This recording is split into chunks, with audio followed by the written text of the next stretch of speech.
Makassar kembali menjadi salah satu kota pelaksana kegiatan Festival Pesona Lokal 2019 yang digelar di salah satu mal pada Sabtu sore. Kegiatan yang diselenggarakan salah satu perusahaan pembiayaan terbesar di Indonesia ini untuk mempromosikan daerah yang memiliki kesenian, budaya, pariwisata, serta kuliner yang beragam.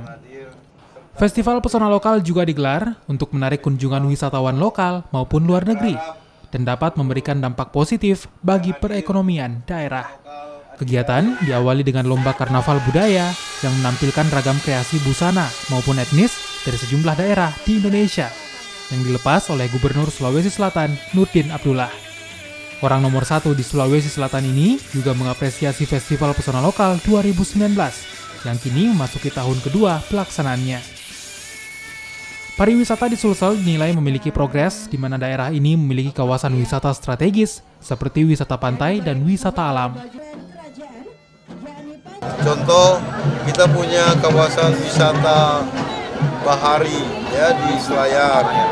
Ada Tagabonerate, bisa bermain-main dengan hiu. Ya, ini kan menarik. Makanya insya Allah 2-3 tahun ke depan kita akan coba benahi dengan baik. Ya, mudah-mudahan Sulawesi Selatan ini menjadi salah satu tujuan wisata yang baik di Sulawesi Selatan di Indonesia ya. Berbagai kegiatan menarik juga ditampilkan dalam Festival Pesona Lokal di Makassar. Selain parade karnaval budaya, juga digelar lomba desain motif khas lokal kontemporer, kompetisi ala selegram lokal, festival kuliner, dan juga food truck. Festival Pesona Lokal 2019 digelar di 7 kota besar di Indonesia, yaitu Medan, Denpasar, Surabaya, Bandung, Makassar, Yogyakarta, dan Jakarta, dari bulan Agustus hingga November 2019.